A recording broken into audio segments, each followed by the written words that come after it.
বুক cafe বুক রিভিউয়ের আজকের প্রথম খবরটি রয়েছে কিশোর ভারতী থেকে।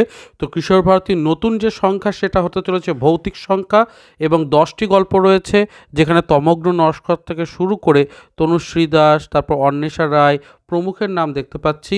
27 টাকা মুদ্রিত মূল্য।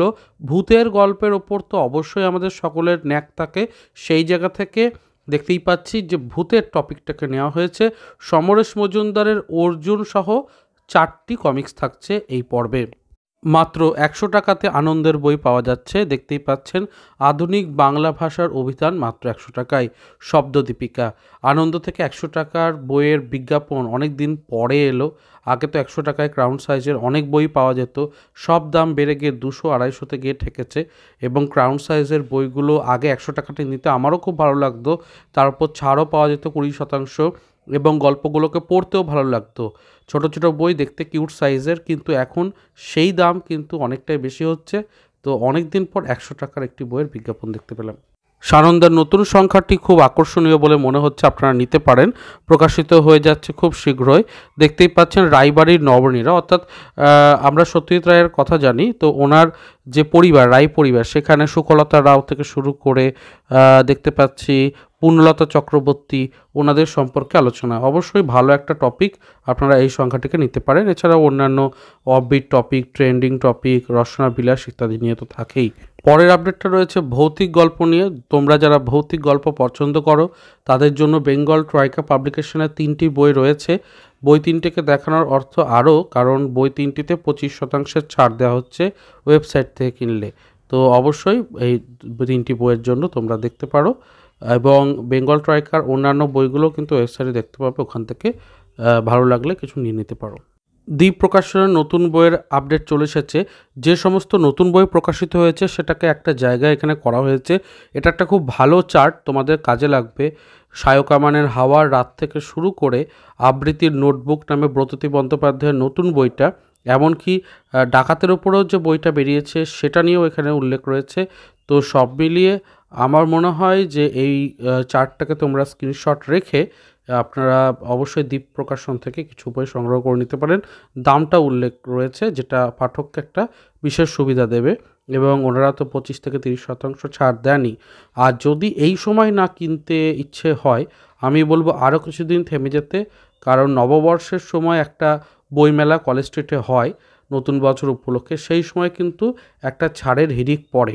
তো সেই সময় বিভিন্ন প্রকাশনী সংস্থা কিন্তু বড় ছাড় দিয়ে থাকে। আর কয়েকটা দিন তাহলে অপেক্ষা করলে কিন্তু সেই ছাড়টাতেও বই কিছু কিনে নিতে পারবেন। এবারে সত্যজিৎ রায়ের ছোট গল্প নিয়ে সন্দীপ রায় একটি চলচ্চিত্র নির্মাণ করতে চলেছেন, এমনই খবর। তো দেরি হচ্ছে বটে, তবে একই ছবিতে ফেলুদা ও শঙ্কু আসবেই, এমনটা জানাচ্ছেন সন্দীপ রায়। বিষয়টা হচ্ছে ছবির অর্ধাংশে ফেলুদার গল্প থাকবে আর বাকি অর্ধেকটাতে শঙ্কুর গল্প।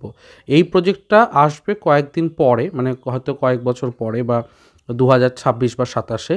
কিন্তু এই বছরের জন্য একটি ডিসেম্বরে মুভির প্ল্যান করা হচ্ছে, এটাও জানানো হয়েছে। আর্টিকেলটা পড়ে যে জানলাম যে ছোট গল্পগুলো রয়েছে যেগুলো, সেগুলো মিলিয়ে একটা 4টে বা 5টা ছোট গল্প মিলিয়ে, যেরকম আগে যেখানে ভূতের ভয় বা 4 নামের সিনেমাটা হয়েছিল, সেরকমই ছোট গল্প মিলিয়ে একটা ছোটোর ওপরই 2-3-2.5 ঘন্টার মধ্যে একটা সিনেমা তৈরি হবে, যেটা ডিসেম্বরে আসবে। তো এটা কিন্তু একটা ফেলুদা প্রেমী বা সত্যজিৎ রায় প্রেমীদের জন্য বড় খবর। ছোট ছোট সিনেমাগুলো দেখতে কিন্তু ভালোই লাগে। বিচিত্রপত্র থেকে কমিক্স সংখ্যার জন্য লেখা আহ্বান করা হচ্ছে। তো বিশেষ কমিক্স সংখ্যা ওনারা ছাপতে চলেছেন, এপ্রিল-জুন মাসের সংখ্যা হতে চলেছে এটা। লেখা নেওয়া চলছে, যারা ইন্টারেস্টেড তারা দেখতে পারেন।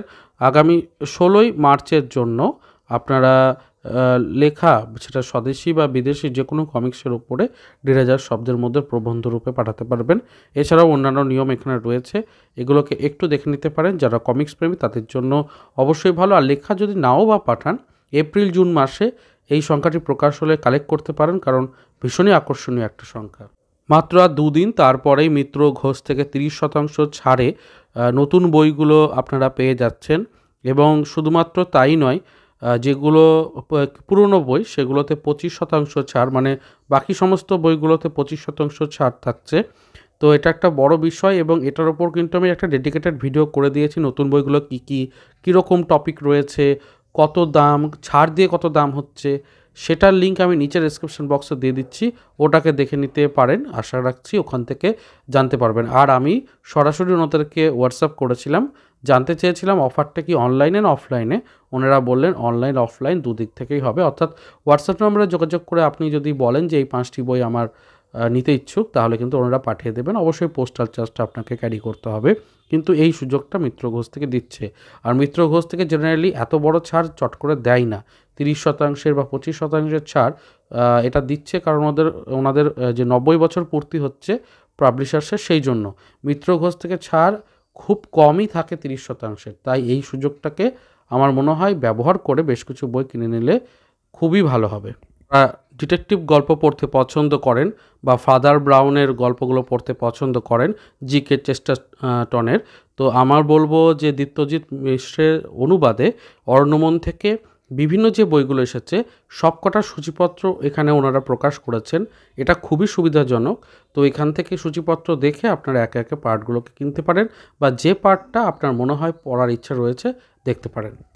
বইমেলাতে যে সমস্ত নতুন বই বেরোলো দেশ পাবলিকেশন হাউস থেকে, সেগুলো নিয়ে আমি একটা ভিডিও করেছিলাম অলরেডি। তারপরেও কিন্তু আরও কিছু নতুন বই প্রকাশিত হয়েছে, এবং সেই বইগুলোকে এখানে আমি একটু দেখাবার চেষ্টা করছি। যেরকম খুব ভালো বই একটা অজয় হোমের চেনা অচেনা পাখি, এছাড়া হিমাদ্রিকিশোর দাশগুপ্তের আমুরবাজের সন্ধানে, যেটা আমার পড়া চলছে, খুব শীঘ্রই রিভিউ আসবে। এছাড়াও ভগীরথ মিশ্রের একটি বই রয়েছে পালাপুরাণ নামে, এবং স্বপ্নময় চক্রবর্তীর ধর্মপুতুল ও অন্যান্য নাটক বলেও বই রয়েছে। তো আমার মনে হয় এই বইগুলোর রাইটার দেখেই অবশ্যই একটা বিশ্বাস জন্মায় বইগুলোর ওপরে। তোমরা দেশ পাবলিকেশন হাউস থেকে কিছু বই এখান থেকে দেখতে পারো, নতুন বইগুলো, এটা কিন্তু একটা তালিকা দিয়ে দিলাম। যারা আনন্দলোকের নিয়মিত পাঠক তাদের জন্য রয়েছে এই নতুন সংখ্যাটি, যেটা 27শে ফেব্রুয়ারি প্রকাশ হতে চলেছে। এখানে প্রভাত রায়ের সাক্ষাৎকার রয়েছে, রীতাভরী চক্রবর্তীর সাক্ষাৎকার রয়েছে, এছাড়াও দেখতে পাচ্ছি রুক্মিণী মৈত্রেরও বেশ একটা সাক্ষাৎকার এবং অন্যান্য বিষয় রয়েছে। জেনারেলি সিনেমা, চলচ্চিত্র, নাটক এবং অন্যান্য বিষয় নিয়ে থাকে। তো যারা আনন্দলোকের পাঠক তাদের জন্য এই আপডেটটা দিয়ে রাখলাম। নববর্ষ 1432-এর প্রাক্কালে নৈঋত থেকে একটি নতুন সংখ্যার আহ্বান করা হচ্ছে। লেখা আহ্বানের আমি এখানে বিজ্ঞাপনটা তোমাদের সামনে তুলে ধরছি। আরজা নববর্ষ সংখ্যা 1432, এখানে তোমরা লেখা পাঠাতে পারো। আমি পোস্টও করেছিলাম কমিউনিটি ট্যাবে। ছোট গল্প, বড় গল্প, অনুগল্প, উপন্যাসিকা, ফিচার, প্রবন্ধ, ভ্রমণ, রন্ধন শিল্পের ওপরে, বা কোনো যদি ফটোগ্রাফি ভালো পারো তাহলেও দিতে পারো। তো সব মিলিয়ে রয়েছে। পুস্তক পর্যালোচনার উপরেও টপিক রয়েছে। লেখা পাঠানোর জন্য ইমেল এখানে রয়েছে, সেটা দেখতে পারো। আমার পোস্টটাতে গোটাটায় দেওয়া রয়েছে, কমিউনিটি ট্যাবে দেখতে পারো। নিয়মাবলী সবটাই রয়েছে, এবং সাথে জানায় যে মৌলিক লেখা পাঠাতে হবে, এবং যদি প্রি বুকিং নাও করেন তাহলেও কিন্তু আপনাদেরকে মেমেন্টো সাম্মানিক অবশ্যই দেওয়া হবে। তবে সৌজন্য সংখ্যা দিতে অপারক, এবং প্রি বুকিং বাধ্যতামূলক নয়। তো সবটাই রয়েছে এখানে নিয়ম, অবশ্যই পড়ে তারপরে 15ই মার্চের মধ্যে লেখা পাঠাবেন। তো চলে এসেছি পর্বের একদম শেষে, এবং আজকের প্রশ্নটা জিজ্ঞেস করি কীভাবে পর্ব 3-এর ফাদার ব্রাউনের চরিত্র নিয়ে আজকে আলোচনাও করেছি, এবং অর্ণমন থেকে বইটা এসেছে সেটাও জানিয়েছি। তো আপনাদের বলতে হবে ফাদার ব্রাউন চরিত্রটি কার সৃষ্টি। কোথায় পাঠাবেন? ফেসবুক এবং ইনস্টাগ্রামে নিচে ডেসক্রিপশন বক্সে সবটাই দেওয়া থাকলো, অবশ্যই পাঠান আপনার উত্তর এবং নিচে কমেন্ট করবেন। আর গিভঅ্যাওয়েতে অংশগ্রহণ করার জন্য চ্যানেলটিকে অবশ্যই সাবস্ক্রাইব করবেন। বই রিলেটেড সমস্ত কিছুই এখানে পাওয়া যায়। দেখা হচ্ছে পরের পর্বে। ভালো থাকুন, সুস্থ থাকুন আর বই পড়তে থাকুন। ধন্যবাদ।